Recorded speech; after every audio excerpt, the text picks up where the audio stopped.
Okay, welcome to What If. So these controllers, they're pretty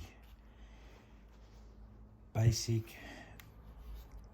but they actually do function in different ways. I'm going to give you the simplest way of connecting these and try and do it in 3 steps. So the key thing with the control is these 4 buttons are actually designed for different devices.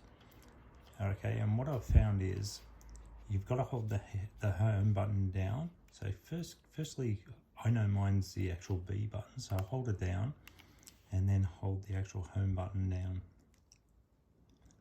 So I know with the single flash, mine's going to actually connect to it. So I know that this top X one is for ISO so far.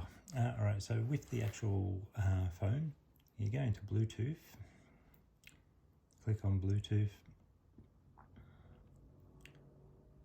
single button still flashing, the gamepad, V3, connect. So you want to pair it like so, and fully connected. All right, so now we'll go back to the ShootingPlus app, which you'll install, and you can see it up here. It will load. It's connected. Now, if you get this list, you know you've connected it correctly. You know you've got the right one, the single light, double, whichever it is, but you know you selected the correct one of these 4 buttons. Now, another way is to test it. You can actually go into the interface here, testing, and as long as you can see when you roll the buttons around, these ones are both rolling, it's going to work.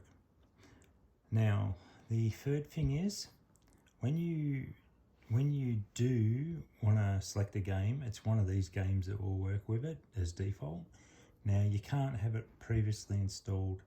What you need to do is actually click on it and go to download game, and I've already done it, but what you do is install it this way through the app. So like so, and you'll have this little floating button floating around, you'll see. I'll show you what happens. So we'll just wait.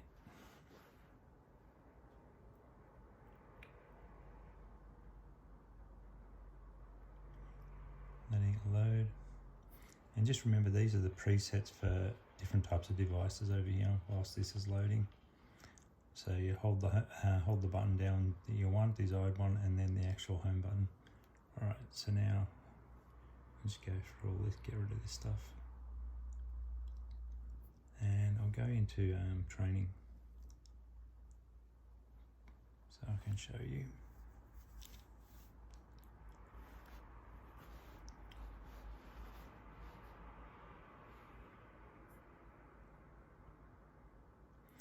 All right, so now, as you can see, you can move left and right in any way, any direction you want to move. You can view wherever you want. Now, to configure these buttons to exactly where you want, you can see them all spread around everywhere. You just go, hang on, let's close this. So you just click on the V3 button and it'll bring up all your buttons.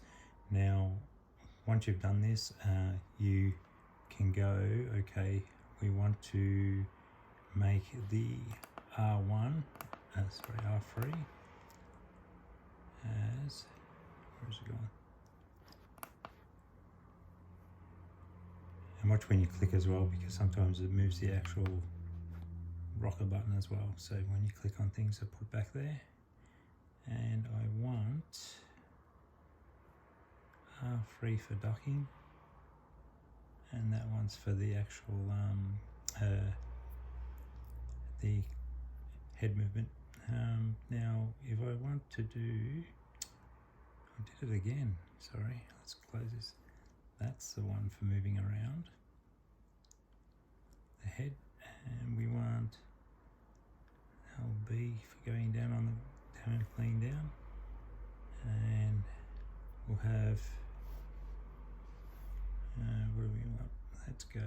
Yeah, we'll put A as jumping, and B as crouching, and then save. Okay, so now pressing the button, so A jumps, B crouches. Pushing down on the, should have worked, but I must have selected the wrong one. Yeah, I've selected something different. But anyway, you get the gist. So to configure it, you just click on the actual icon where you want it, move it around to where you want it, and then go save, and just save it. You can actually save as well. Save it to the app at the same time. So next time you come into it, you can actually just play as you are. Hope you enjoyed that. And that's as easy as it is. And just remember, these 4 keys are for different devices. All the other buttons do different things as well. You can use them for programming things. I found that this back one here, you can use for flipping pages and that on the actual phone itself. Thank you for that.